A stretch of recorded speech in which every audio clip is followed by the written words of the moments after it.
Dying Christ destroyed our death. Rising Christ restored our life. Christ will come again in glory. As in the baptism, Sara Hamby put on Christ, so that Christ may be with Sara clothed with glory. Here and now, dear friends, we are God's children. What we shall be not yet has been revealed. But we know that when he appears, we shall be like him, for we shall see him as he is. Those who have had this hope purify themselves in Christ alone.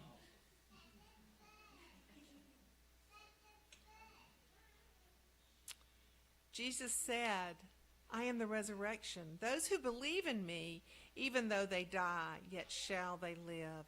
And whoever lives and believes in me shall never die. I am Alpha and Omega, the beginning and end, the first and the last. I died, and behold, I am alive forevermore, and I hold the keys of heaven and hell. Because I live, you shall live also. If you'd like to join with us, you may keep your seat. And no, I'm sorry. Are you singing now? Okay.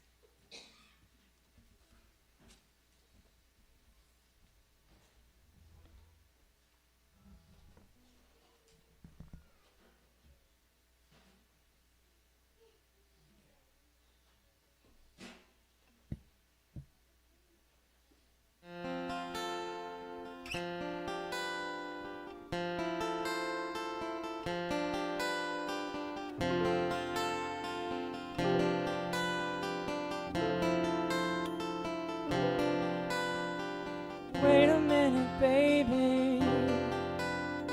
Stay with me a while. Said you give me life, but you never told me about the fire.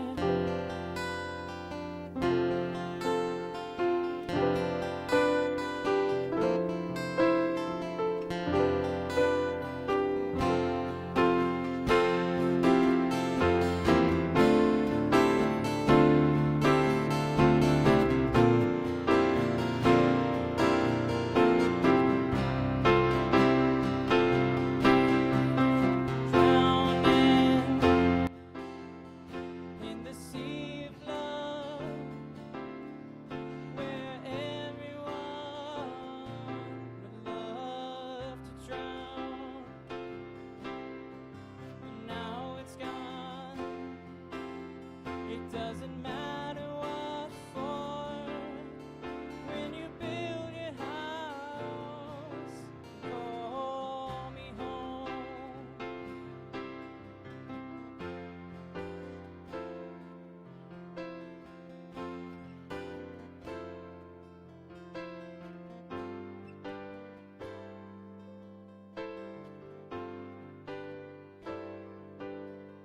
And he was just like dark wing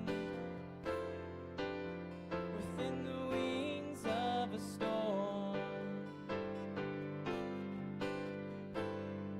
I think I had met my match. He was singing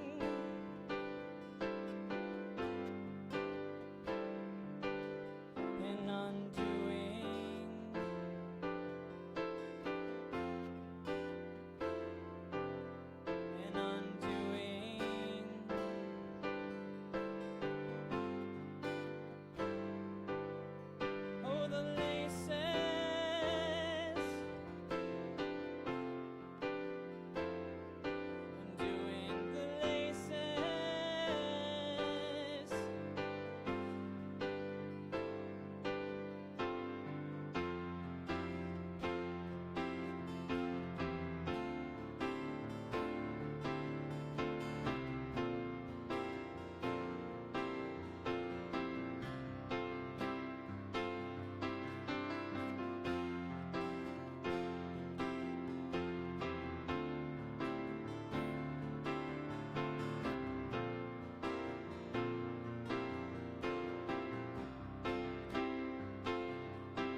said, Sarah, you're the poet in my heart. Never change, never stop. But now it's gone. It doesn't matter what for. When you build your house, you better call me home.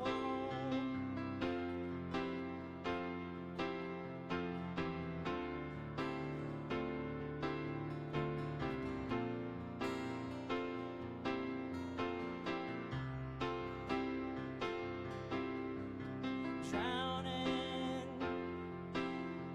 in the sea of love, where everyone would love to drown.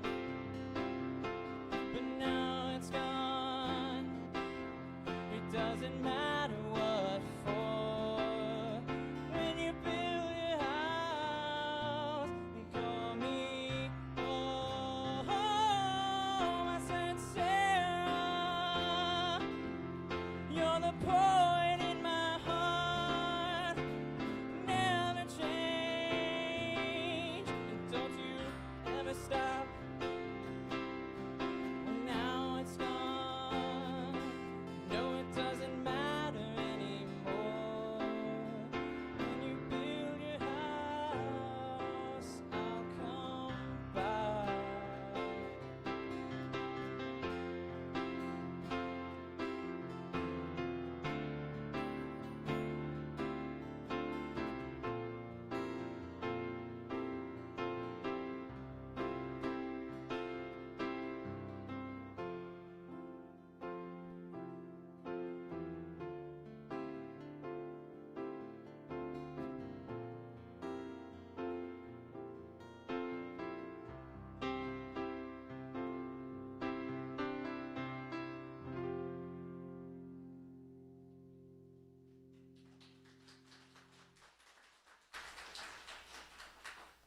Friends, we are gathered here to praise God and to witness our faith as we celebrate the life of Sara Jean Dawkins Hamby. We come together in grief, acknowledging our human loss. May God grant us peace, that in pain we may find comfort, in hope, in death's resurrection. Will you pray with me? Eternal God, we praise you for the company of those who have finished their course in faith and now rest from their labor. We praise you for all those dear to us, whom we name in our hearts before you. Especially we praise you for Sara, whom you have graciously received into your presence. To all those, grant peace. Let perpetual light shine through them and help us so to believe where we have not seen, that your presence may lead us through our years and bring us at last with them into the joy of your home, not made with hands but eternal in the heavens. Through Jesus Christ our Lord. Amen. If you wish to stand, you can, or you may keep your seat, but you're welcome to join in with us in the next song.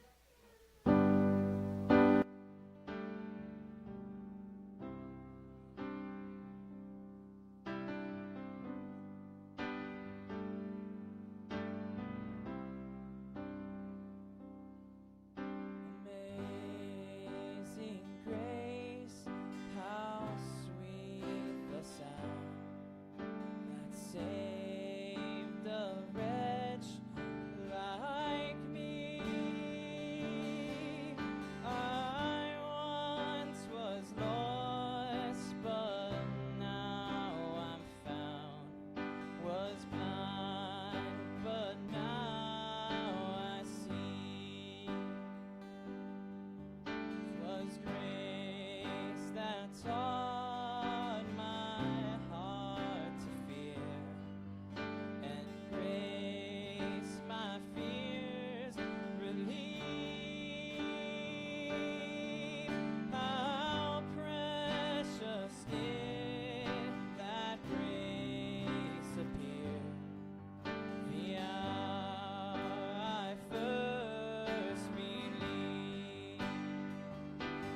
chains are gone. I've been set free. My God, my Savior has ransomed me. And like a flood, His mercy reigns. Unending love, amazing grace.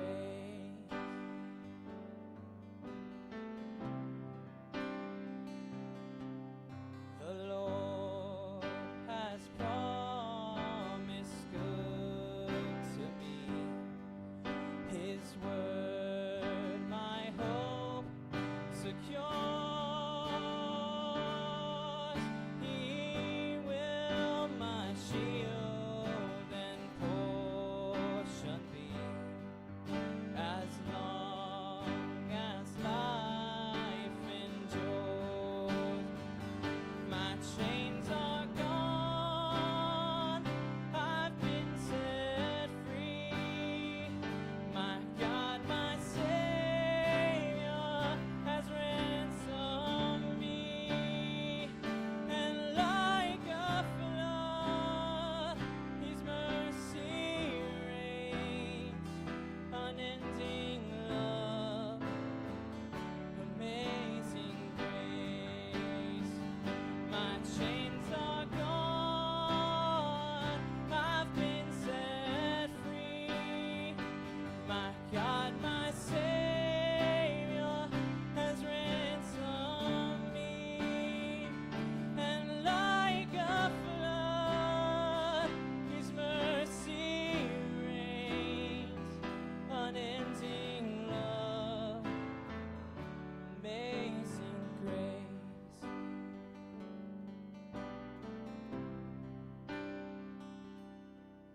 The earth shall soon dissolve like snow.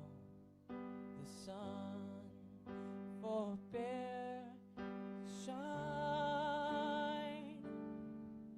But God who called me here below will be forever mine.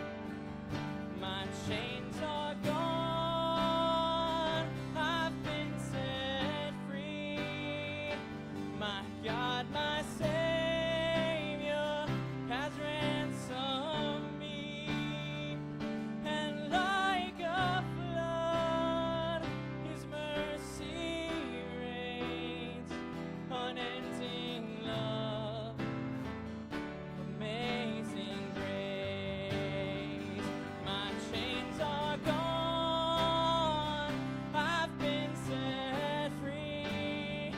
My God, my Savior has ransomed me. And like a flood, His mercy reigns. Unending love, amazing grace. Unending love, amazing grace.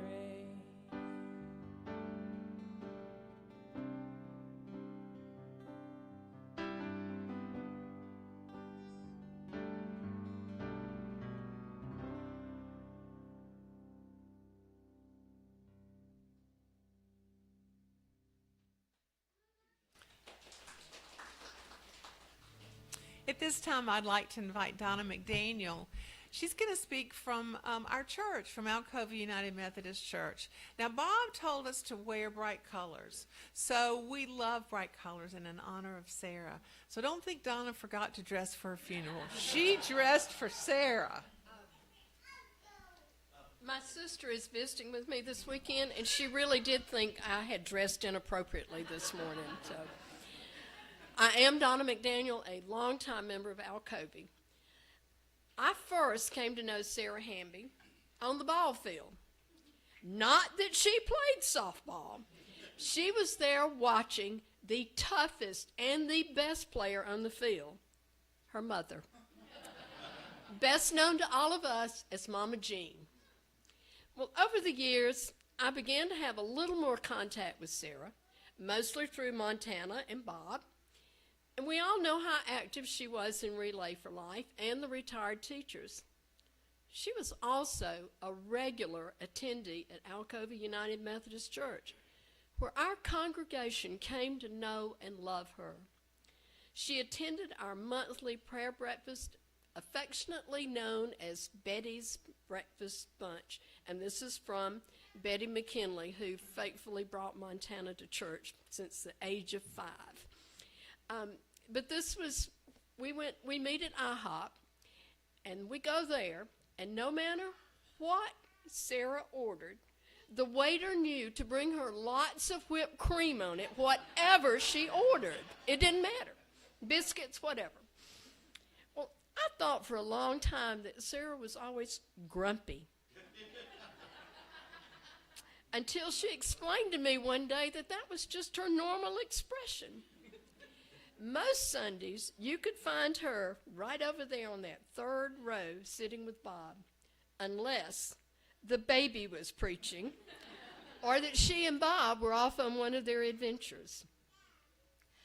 During Bible studies, Sara came regularly, and she always appeared just a little less interested in the topic until, like the old E.F. Hutton Financial Advisors commercial, are you listening?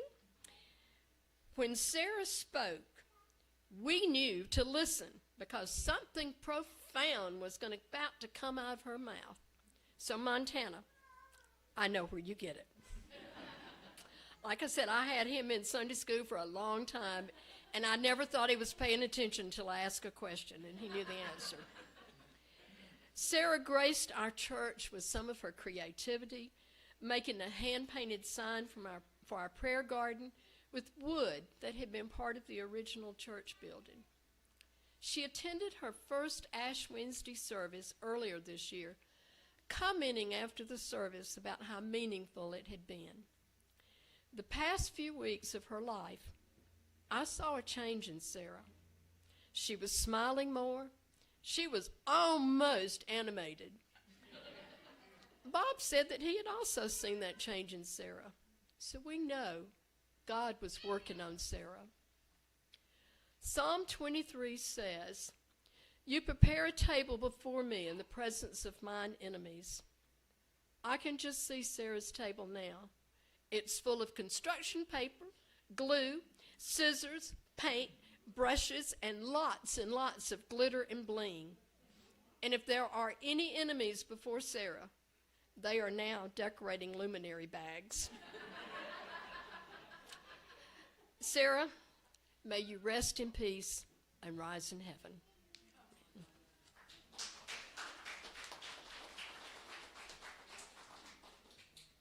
I would like to invite Melissa.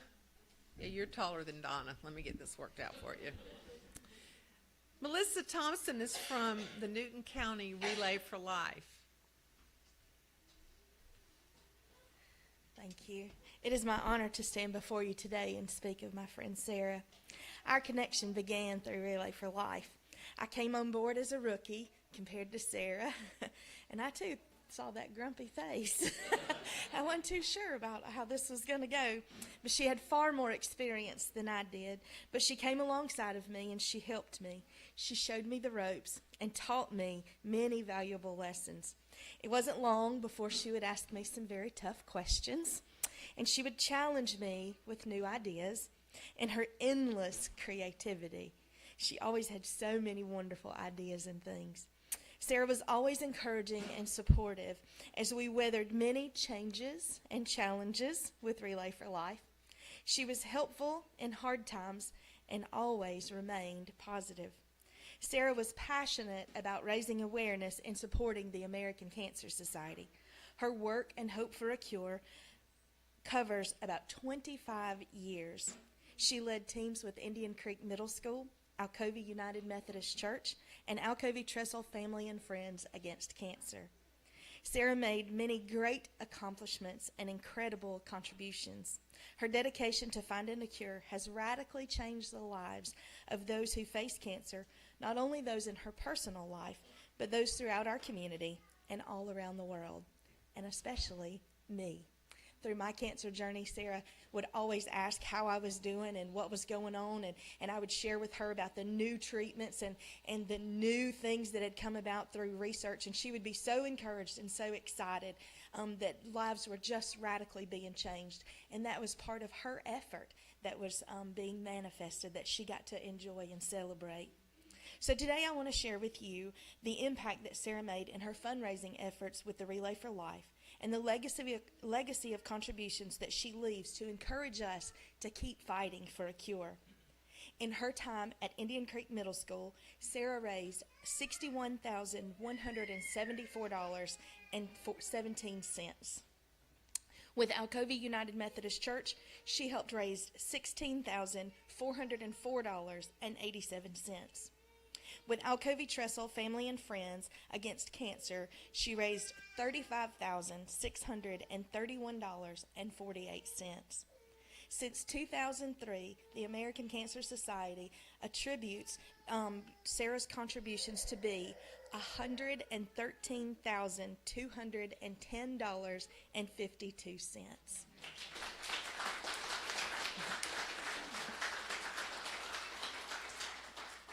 Family and friends, you should be so proud of such a legacy and an innumerable lives that have been impacted by Sara's hard work and dedication.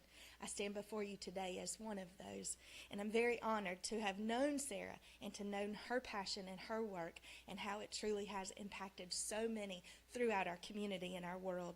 So now let us continue in her honor to fight for a cure. Sara's legacy will continue to live on, and she will be greatly missed throughout our entire community.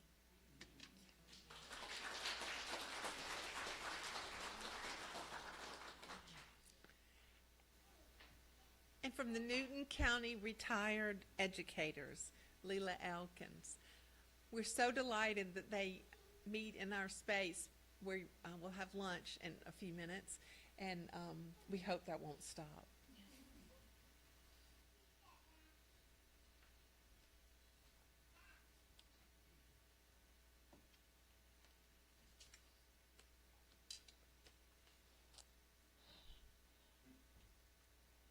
Giving an honor to God, who is the head of my life, the author and finisher of my faith. I would like to first begin my remarks by saying on behalf of the Newton County Class of 1978 and the Newton County Retired Educators Association, we are truly saddened by the sudden loss of our dear classmate, co-worker, colleagues, and deepest sympathy to all who knew and were extremely close to Sara. In high school, Sara was very quiet. She was a member of the art club, pep club, Y club, and the yearbook staff. Some of the artwork in our yearbook is credited to Sara's creative talent. I didn't realize she was my classmate until one day after an NCREA meeting, she quietly came up and said, "You don't remember me, do you?" "You're my classmate." And I said, Hamby. The only Hamby I remember is Jill. And she laughed and she said, "Well, I was Sarah Dawkins with a much smaller statue back then." And we laughed. And she told me, she said, "And Leela, you have that same beautiful smile with your same kind heart." We hugged, and from then on, I tried to help whenever Sara called upon me.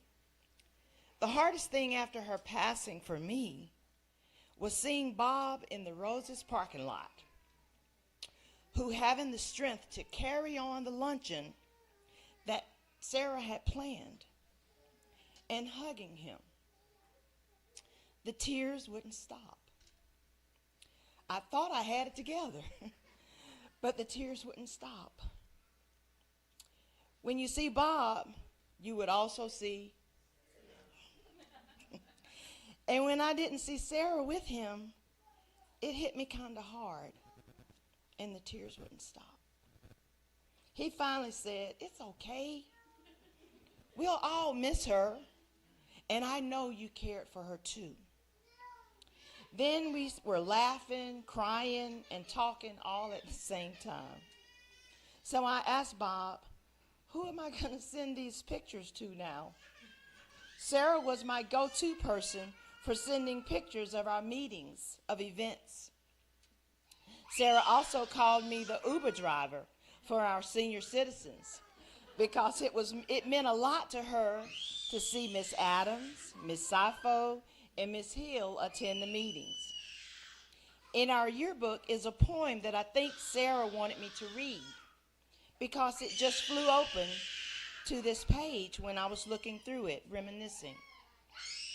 It was written for one of our classmates who died too soon. Sara left us too soon, and it reads, "Your life was like a dawning day.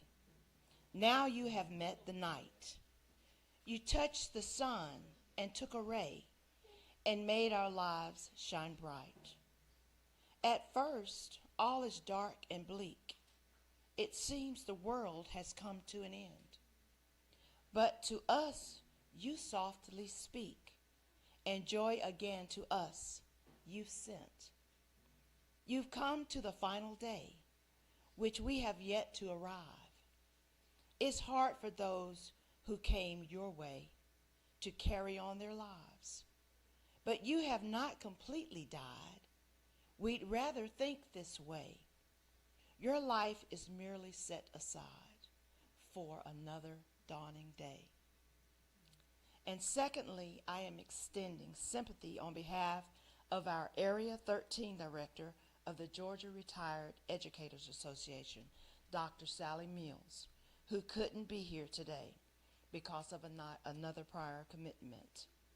Sally wished she could be here and wanted everyone to know that Sara was a great NCREA president who left an amazing legacy of awards and recognitions for our local Newton County chapter of NCREA, especially us being a unit of distinction. I have a resolution from the Newton County Retired Educators Association that I will read on Dr. Sally Mills' behalf to be given to the family.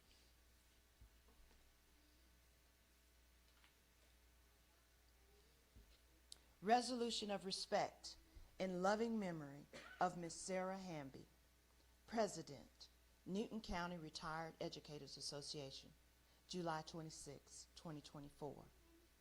Our dear one has only passed in the sunset's glow, leaving precious memories that nothing can take away. Whereas the Newton County Retired Educators Association lost a dedicated member on July 4th, 2024, with the death of Sara Hamby. And whereas the death of Sara does not diminish the profound benediction of a life lived in such a godly service as an educator for 30 years in the Newton County school system, nor our admiration of affection for Sara's example. Whereas Sara was faithful in attending our meetings and events and committed to our mission of uniting retired educators in Newton County for fellowship, educational support, community service, and to improve benefits for all retired educators through cooperation with local, state, and national organizations. Whereas God, our Heavenly Father, in the light of his great wisdom and in the magnitude of his infinite power, has removed a shining link from our chain of fellowship, service, and support. He added this link to the friendship chain in his kingdom. Whereas the family and acquaintances of Sara are deeply saddened at her departure, as are all who were touched by her generous spirit and kindness. Be it resolved that Sara's legacy of fellowship, service, and support will continue to inspire loved ones and every member of the Newton County Retired Educators Association. And be it further resolved that we bow to a greater will than our own and rest in the knowledge that one day we will be united with Sara in joy and in the fullness of God's mercy. Respectfully submitted, Dr. Sally Mills, Area 13 Director, Georgia Retired Educators Association. Thank you.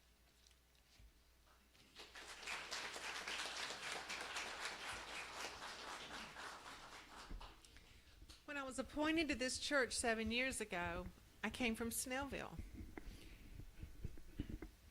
And Bob and Sara asked me, "Do you know Rob Gourlay?" And I said, I raised him. And I have to tell, I was in charge of a soup kitchen. We served 500 people. And you know who my helper was? That boy right there. But let me tell you how old he was. He was 12. And he would say, "Mrs. G, calm down. It's going to happen." And I guess Sara took over where I left off. So I want to welcome you from Indian Creek Middle School. We'll talk about that in a minute. Thank you, Debbie. Yes, it is true. Debbie did help raise me and was at my wedding 24 years ago at Zora United Methodist. Before I get started this morning with my remarks, a dear friend of the family, Mike Liza, who couldn't be here this morning, asked me to read these. Sara was a lady of action. Whether the duty or job was difficult or not, she taught everyone with kindness and joy. Sara led by example in all actions. I remember meeting her with Montana and Bob at City Pond. Her kindness was very evident in meeting her for the first time. I didn't know then that this would lead to a lifelong friendship. She touched me and my entire family with love and kindness. You don't have many friends like Sara in your life. She will always be with us. I truly loved and appreciated her. Mike.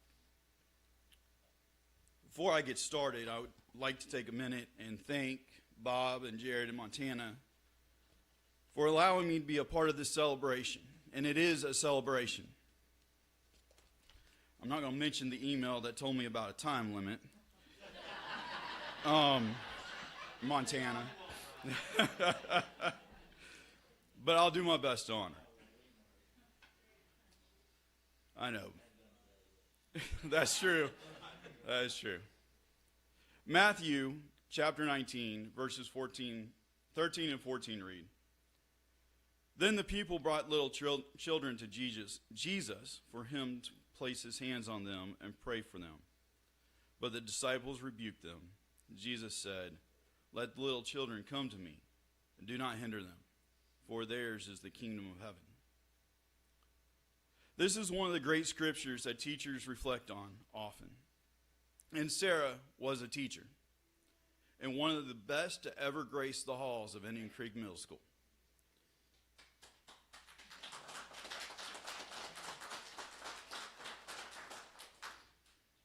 The irony of me standing here this morning is that my journey with Sara literally started about 20 years ago this time period. You see, Sara walked into my classroom and said, "I'm going to be your co-teacher this year." Now, at this point in my career, I was young, didn't really know what the heck I was doing, and co-teaching was kind of a new thing. Not many people knew what it was or what it was supposed to look like, and I promise you the two of us did not. But we took it in stride. One of our first projects together was one I will never, ever forget.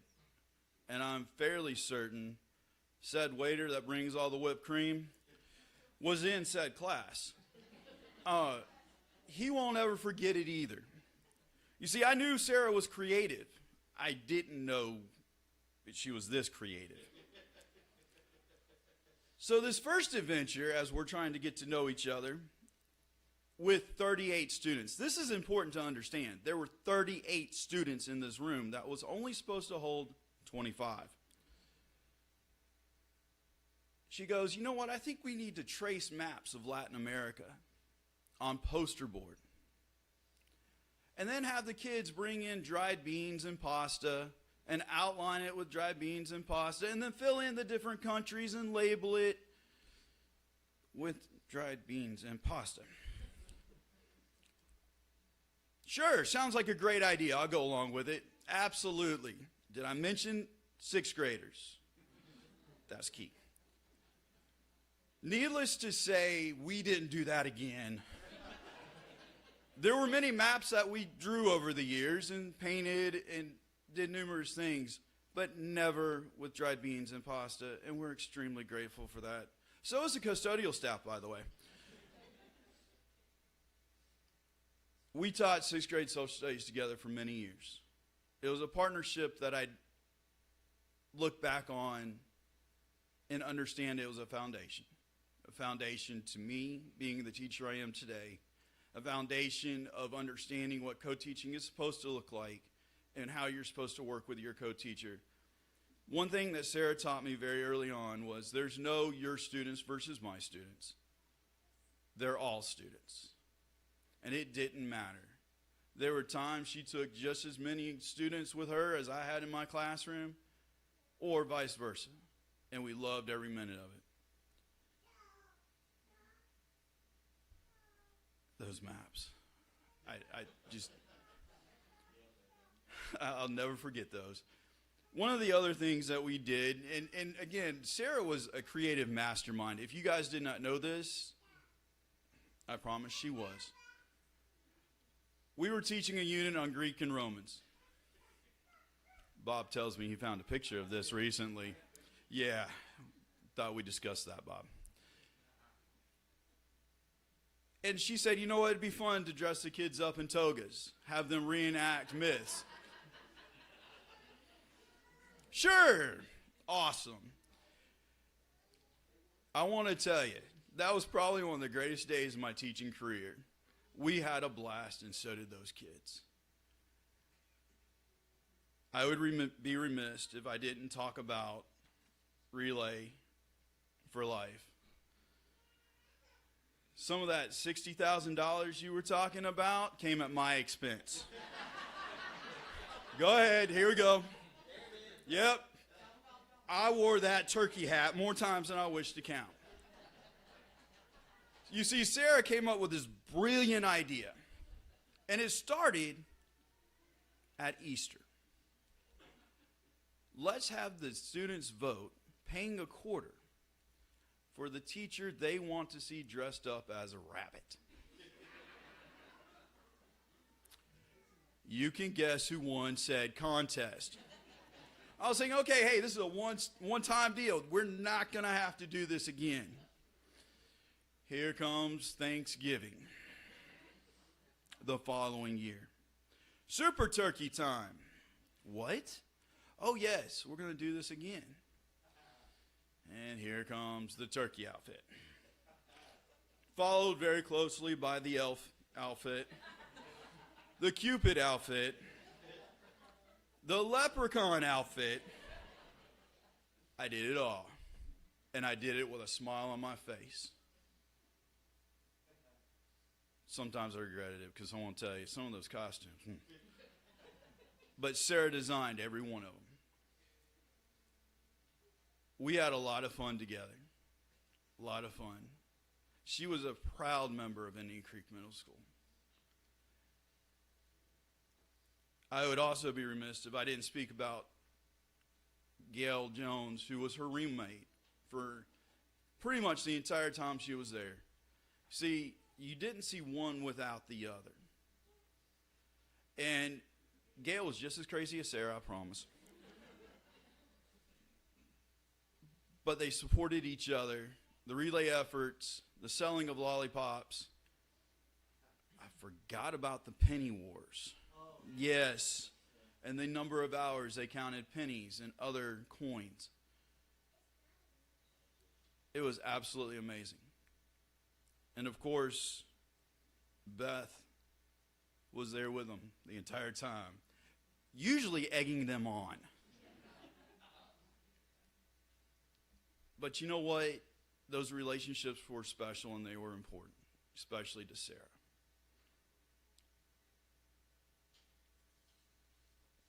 On a more personal level, I want to address the family for this.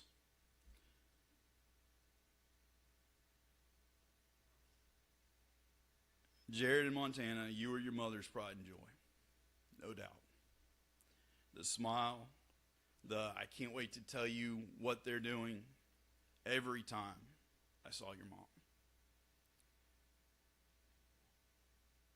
Jared, your creativity and your activities, your costumes, your joy for your students, you're channeling your mother's spirit. She will always be with you during these activities. Montana, your teaching of the scriptures, the accepting of all people, no matter who they are or where they come from. And your love for others is your mother working through you. Bob, you were the love of Sarah's life. Your love for each other is an inspiration to all of us. I am pretty sure that if they had had a job for you at Indian Creek Middle School, you would have worked there. Just so that you wouldn't have to be apart. For those of you who don't know, Bob drove her to work, picked her up, and then spent several hours in the building in between.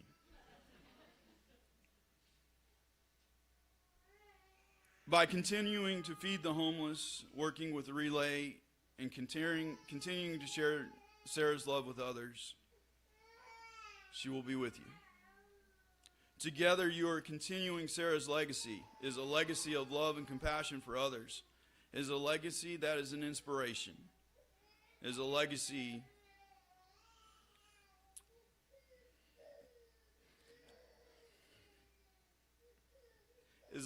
that I too will humbly continue and honor to spread. Thoughts, prayers, and love continue to be with all of you.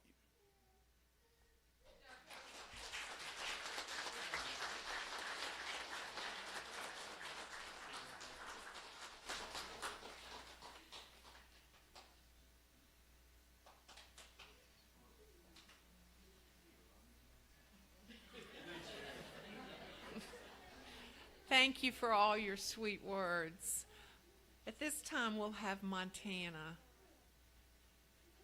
Oh, no, a song. Sorry. By Parks.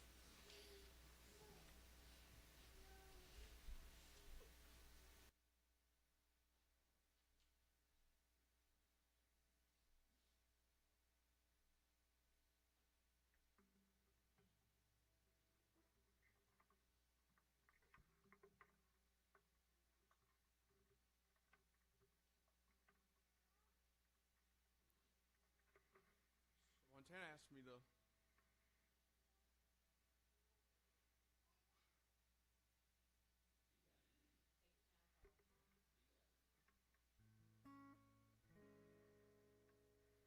sing this song, and growing up at 16, I started playing out at bars and open mics and things like that.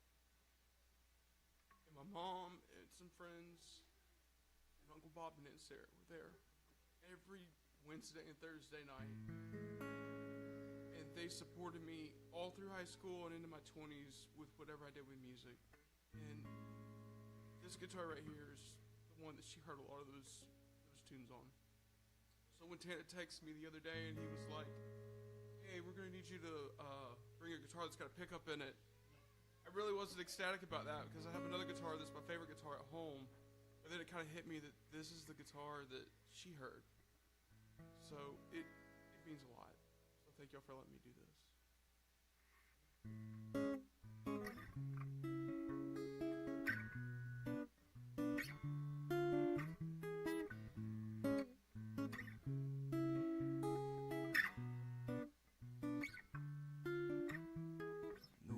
it's kindly. Hope I didn't wake you. Something that I need to say. I know you'd understand. Every time I try to tell you, the words just came out wrong. So I have to say I love you in a song.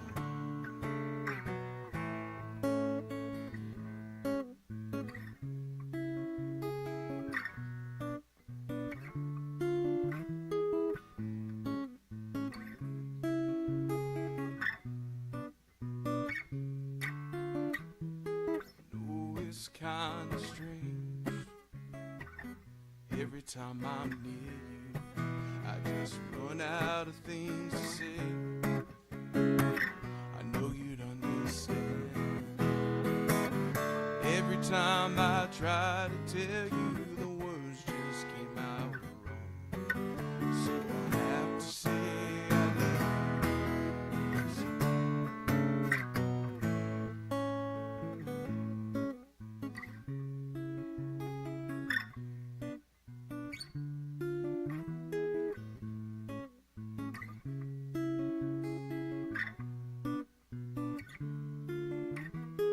Oh, it's kinda late.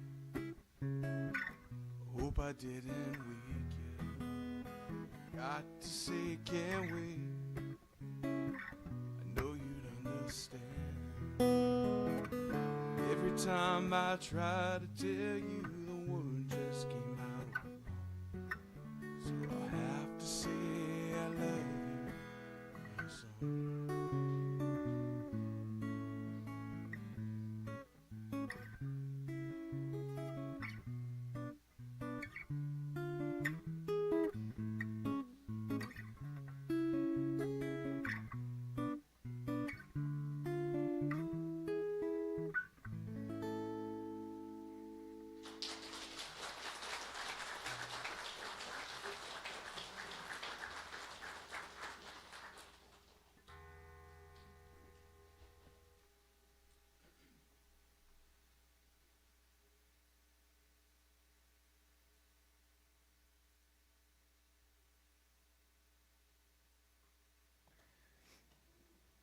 Life as a Wildflower, a poem by Montana for his mama.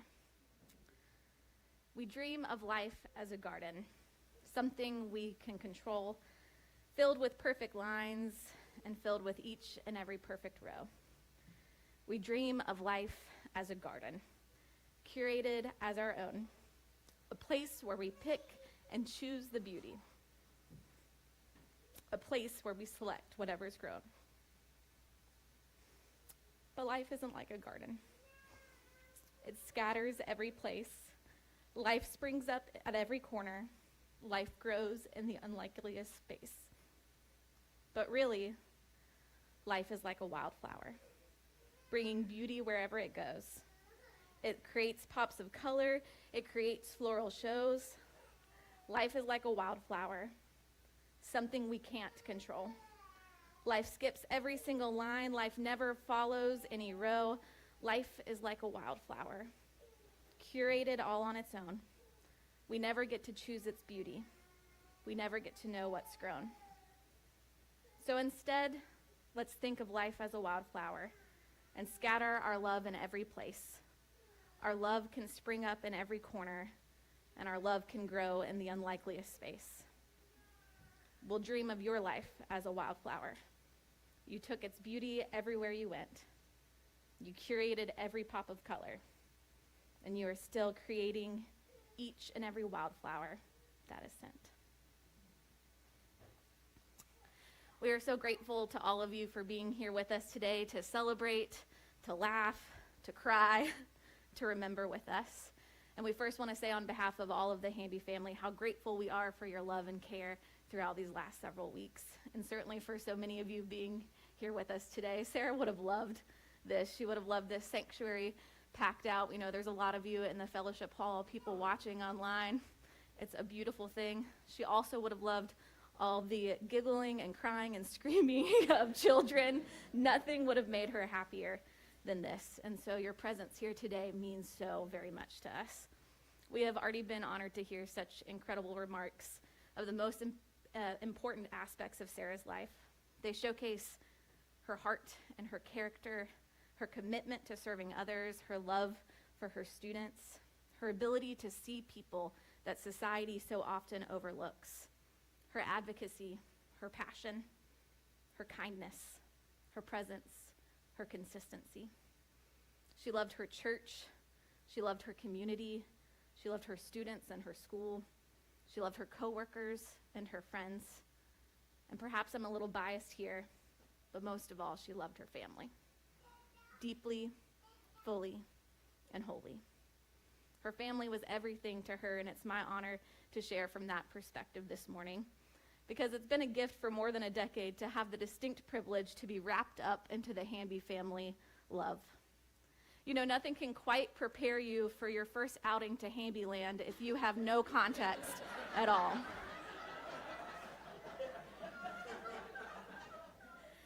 And in fact, Montana did nothing to prepare me except to say we were going swimming.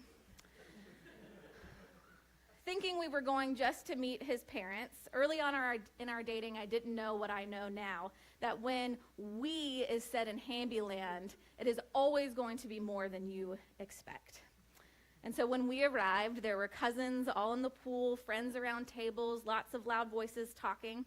And we walked inside, and Montana practically flung himself on top of Sarah's lap to greet his mom. Meemaw was laughing in her chair. Bob was pulling something out of the oven, I'm not sure what. And immediately I knew in that space there was a depth of love that is a rare occurrence. I was so nervous to meet the Hambys. I wanted them to like me, and so I tried to be charming and likable and nothing at all like my true self. But after we left that day, I was still slightly concerned that Sara didn't like me. I mean, she hadn't even hardly really smiled at me. And Montana assured me not to worry, that her face was just always like that. Something she got from Nani and something I grew to love. But from that very moment, Sara always treated me like I belonged. And she did that for everyone. From that moment on, I also learned that love felt like too small of a word to describe what the Hamby family shared. Certainly too small of a word for what was shared between Bob and Sara.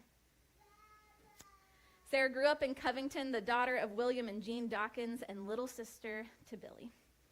Her brother Billy would say that even at the youngest age, Sara was already becoming the strong-willed and free-spirited person that we came to know. Sara loved taking matters into her own hands, often, I think, at Billy's own expense. And I think we can all imagine 4-year-old Sara, hands on her hips, scolding Billy for whatever he might have been up to. Eventually, Billy, though, grew up and married the love of his life, Diane. And Aunt Diane says she wasn't always sure how Sara felt about her at first either, but that they quickly grew to love each other deeply. And she and Billy got to watch Sara love a special kind of love for their son, Lee. Sara loved Lee and loved spending every dollar she had just to spoil him, even if it did include dressing you up like a bunny, Lee. Sorry about that. Sara also loved her Aunt Sara, with whom she shared a name, and her mother Jean, with whom she shared the same face and countenance. She loved her whole family fiercely, but one person maybe perhaps more than anyone, her daddy. Sara loved her dad. She always told us he would do anything for her from the day that she was born until the day he died from cancer when Sara was still a new mother herself. Though that hole was always in her heart, I think Sara spent a lifetime building a family and friends to share that same love with and to pass on traditions she loved, like spending Christmas Eve with the family. Billy says that Sara's face would light up the whole room when everybody was filled in on Christmas Eve. They would drive around looking at Christmas lights, and they would come home to find that Santa had come, making young Sara laugh and smile like nothing else could. A feeling she would recreate for decades later. Perhaps nothing would have as much meaning, though, for Sarah's life as the summer of 1980. The summer Sarah and Bob's love story began. They had known each other, but there must have been something about that special summer air. As Bob recovered from surgery, Sarah was by his side, not a moment spent apart from each other. As you heard earlier in our service, one of the things they spent their days listening to was a song called Sara by Fleetwood Mac.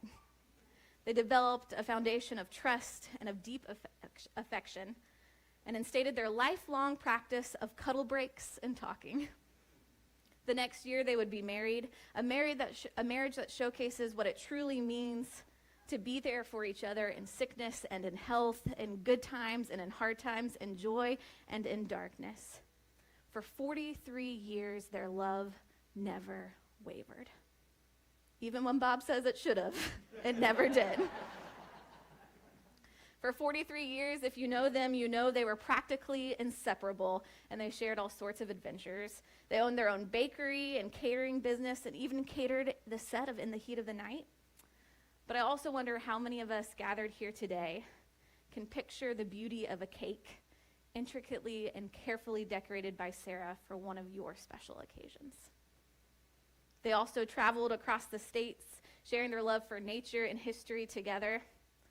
Their love was sweet and steady, found in the small things, like Bob driving Sara to work, or to the store, or to the doctor, or to, well, pretty much anywhere, as we come to understand it. In fact, Montana believes that Sara was the world's first true passenger princess before social media coined that phrase.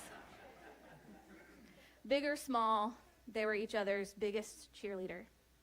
Sara was Bob's world, and he will tell you all about that if you ask, and I hope that you keep asking. Every morning and every night and in the middle of the day, the two would snuggle and laugh and remind each other of how much they loved each other and how it all started in that summer of 1980. In those 43 years, they also grew their family to include Jared and Montana. Montana has requested that I take a moment to note here that only 34 of those 43 years were perfect, because only 34 included him.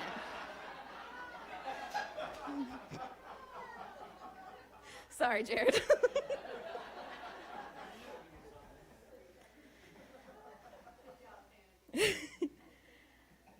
You were her most precious possessions. You two were her whole world. And we all know that being your mama was everything to her. She always nurtured your passions and curiosities. From a young age, Jared remembers doing fun crafts and visiting art galleries and going to parks and always venturing to find something new to learn or to explore or to make or to do. And as we've already heard, Sarah's artistic abilities and love for music have flowed into Jared. His art is reflective of her talents. His impeccable music taste is also a part of her. The two of them loved going to concerts together. There's not many moms that you hear about going to The Strokes or My Chemical Romance or Matchbox 20, but Sara and Jared were there together. Both Jared and Montana also developed a deep love for reading and exploring the world through books from her, a love that influenced both of their vocations and callings. She ensured they always had something to read, and Montana shares one of his earliest memories of his mom was when she went back to college when the two of them were still young. And she would come home and she would read to Montana out of Gulliver's Travels, instilling in him the ability to picture worlds upon worlds from his deepest imaginations. Most of all, Sara was their safe haven. Her love enfolded them. She stood by them and nurtured them and inspired them and kept them safe. And we know that there's nothing quite like a love between a mother and her sons, but somehow I feel like the love between Sara and her boys is deeper and purer than anything I've seen before. Her quiet confidence assured them as children, comforted them as teens, and inspired them as men. From showing up for your elementary school art show to 30 years later hosting book fairs in your very own library. From making sure you have every illustrated classic reader set you could dream of, to listening to every single one of your sermons. She never missed a moment that mattered most to you two. And every day until her last, she marveled at how much love the two of you have for other people. And that's the same love that your mom poured into you.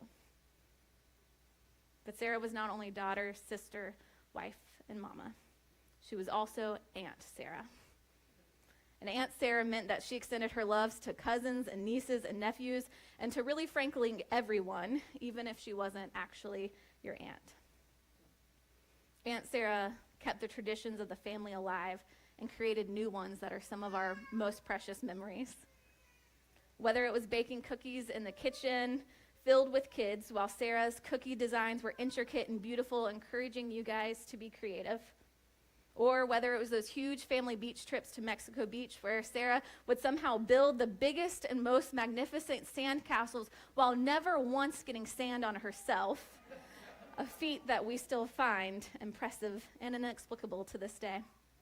Whether it was complimenting your clothes or your art, sitting quietly as you talked about your life, showing up at the small bars to hear your music, watching your Little League games, or taking your picture right at the moment you were putting some food into your mouth.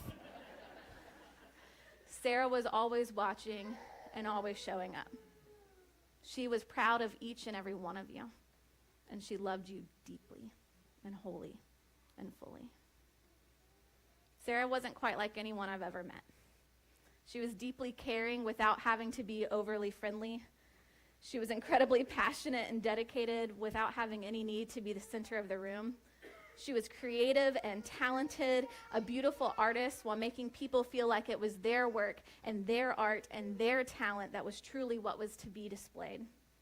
She was authentically her. She was genuine. She was Sarah.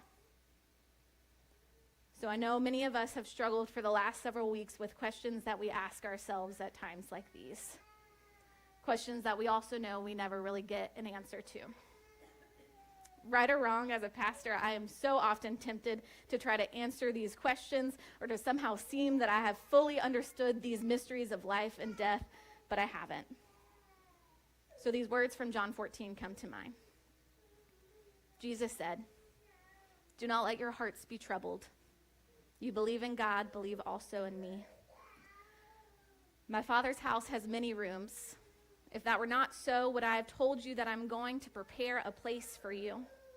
And if I go and prepare a place for you, I will come back and take you to be with me, so that you may also be where I am going. You know the way to the place I am going. I will not leave you as orphans. I will come to you. Before long, the world will not see me anymore, but you will see me. Because I live, you also will live. Peace I leave with you. My peace I give to you. I do not give to you as the world gives. So do not let your hearts be troubled, and do not be afraid." These are the words of Jesus, but I believe they were also the actions of Sarah. Around Sarah, there was always a place prepared for you. It did not matter who you were. It did not matter where you came from. It didn't matter if you were wealthy or poor. It didn't matter if you had lived a life as a saint or if you had made colossal mistakes. There was always a place for you next to Sarah, a place to be fully yourself, a place without fear or judgment, a place that mattered, a place that was filled with peace. On the day that Sarah died, we sat under a tent, and she and I watched people. We watched many of you come in for the 4th of July celebrations. It was rare for us, just her and I, to be together. Typically, we are surrounded by the boys ranting about the Braves or the Falcons. So as we waited for folks to arrive, we sat quietly and we looked at her garden that she loved and talked about the flowers and the birds and the butterflies. But as all of you started to arrive, we also talked about you. She talked about how glad she was to see you for one reason or another. She talked about how glad that you had made time to come. She talked about how happy it made her to see all of the small kiddos arrive, to watch all of the cousins all grown up with their babies and their partners, to see all of their friends, new and old, who had gathered. And the last thing we shared just between the two of us was this: how happy she was that next year we'd have to add more places at the table so there was room enough for everybody. I have full confidence that Sarah is with Jesus, preparing places for us now too. She has been reunited with her parents and Bob's parents and her loved ones. She is fully whole and fully at peace. But if I know Sara, she is already busy making sure everything is ready for when we arrive, to make sure that we all have a place at the table. This is the gift of our faith, to know that we will get to see Sara again. Though our grief and our sorrow and our pain are real, so too are the joy and peace, knowing that where there is a place for Sara, there's a place for us too. Now, to be clear, there's no need for anyone in here to hurry there. Sara would not want you to. But I think she'd want us to remember to keep each other company here and now, to make room for each other, to love each other deeply, until that time we can meet again. My prayer is that as we leave here today, we can be a little more like Sara in a world that needs her special kind of love. Montana, are you ready? Montana's going to share a few words before we depart.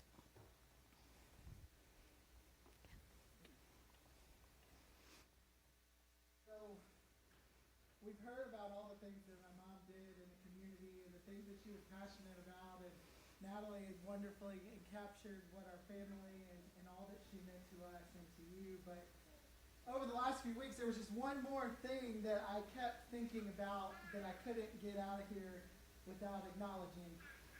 And it started with me thinking about this fact that my mom, when I was growing up, one of her favorite movies was Willy Wonka and the Chocolate Factory. If you knew her, look at her art, she loved Tim Burton, Johnny Depp, anything kind of twisted and odd. And so when I heard that there was a new story about Willy Wonka coming out last year, I realized I've got to take my mom to see this movie. And if you haven't seen Wonka, I'm probably going to spoil it for you. But the movie is about a young Willy Wonka who is just getting starting making chocolate for people who lived in. All because he lost his mom. And all he had was this passion for creating chocolate in a bar of chocolate that his mom had given him.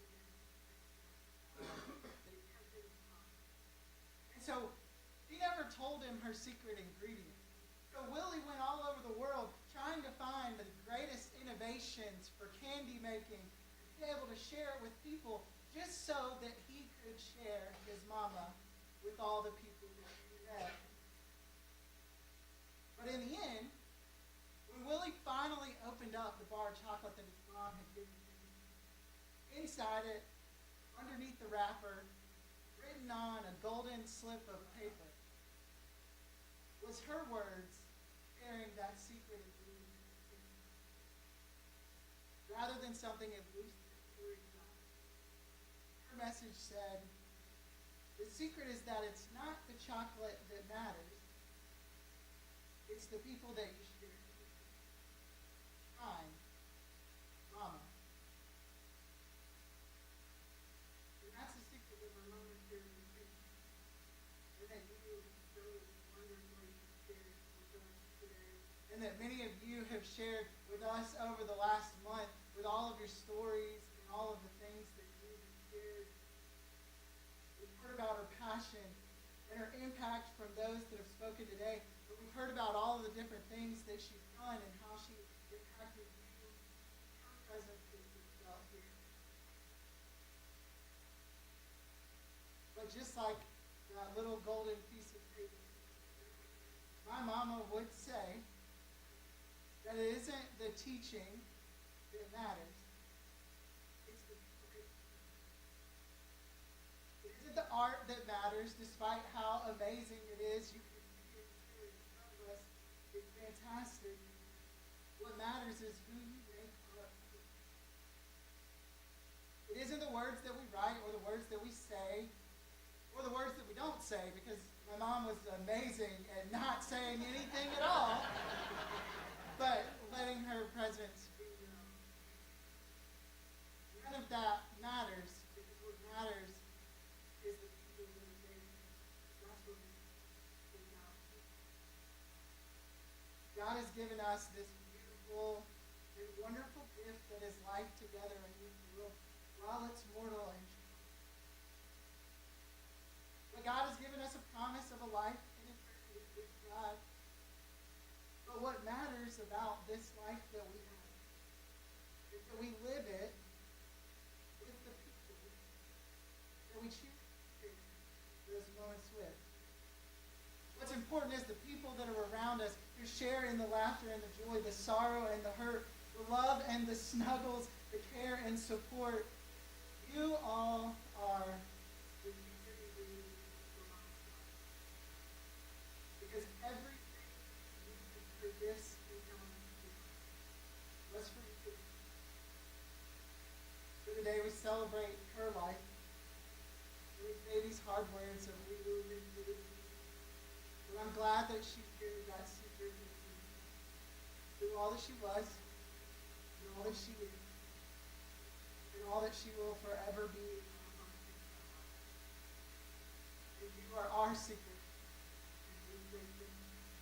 For those of you in this room and in the other room watching, those of you in this room, those of you in the room for life, you will bring out our purpose.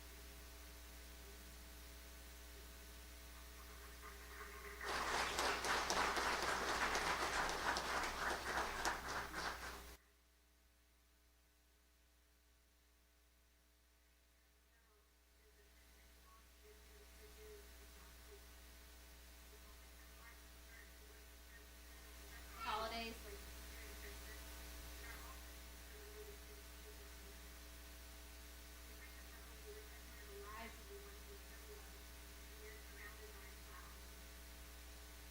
And Bob also has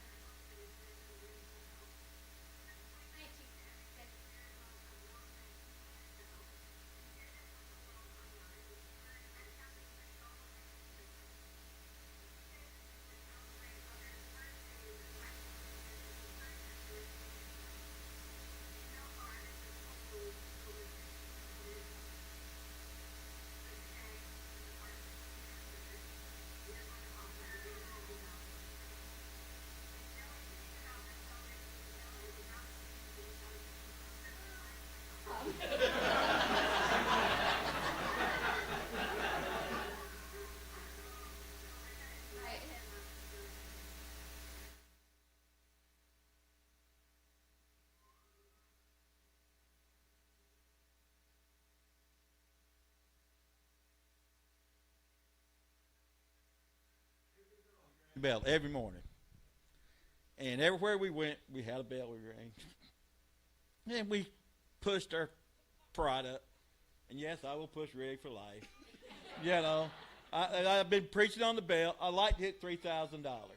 We're $2,000 short. I mean, you know, it's sad, but that's what I'm going to do. But we did ring the bell. And it started for my love of bells. The one we had at Doe House Place years ago. And then we got the bell, and we started ringing. And I ran across a lot of bells ringing. My mom, first one rang it, was awesome. And then there's one that's on YouTube now. When Sara rang it for my birthday in 18, the bell stood straight up. You ought to see the look on her face. I mean, it was unreal. And it's just, you know, so it's on YouTube under my name, so, but it was awesome. But today we're going to ring the bell in honor of Sara. She was wonderful, as you could tell. Thank you for everybody for coming. She loved it. Hey, Miss Adams. So, I mean, that's all I can say, you know. But we loved doing it. And then she was laughing, giggle, because I would mess up everybody's name. You know, there's some in here I'll never pronounce right. And, you know, so, hey, that's just the way we roll. One take at Hamby Land. I mean, you know, that's just the way it was. You know, so we did. She said, you want to do it again? I said, hell no. We just do it, you know, I mean, just do it. You know, so we just rang it and went on. And she always would type it up, you know, and then sometimes she'd go, what did you say? I said, well, I don't know. She said so, but that's the way we did it. So today we're ringing the bell in honor of her because, and the story behind this little bell, oh yeah, I told him I had to pull me off. Rob thought he was going to talk the longest, but you know, it was Father's Day this year. And Jared was on a trip. The baby was the baby, you know. And Father's Day rolled around. Well, she didn't, and she said, well, Jared got home from his trip and said, well, we're going to give Daddy his present. And they said, well, we're waiting on Montana. Well, Montana's Montana, so that's just, But, so we was getting ready, and as everybody knows, we fed a lot of people. And we did this together. Usually I'm out front, she's behind the scenes and all. And she was very passionate about it. And the Relay for Life and retired teachers. So we fed. And I was in there getting ready to feed the people over at the breach. And we have a door, French door with a bunch of glass. Well, I look down, I go, damn, what's that? And I thought, well, Nikki's been staying with us and all. I thought maybe one of the girls, they put something there. Then I came back and looked again. Well, here sits this bell and a picture at the bottom of the thing in the middle of a glass. It wasn't like hid very hard. And I said, so I pulled it out and I started going. She goes, did you find that bell where I hid? I said, well, it wasn't hid that well. It was in the glass. I mean, it was just sitting there. So anyway, we got a good laugh about the bell. So this is what she gave us for Father's Day, her and the boys. And here's the bell ring for Sarah.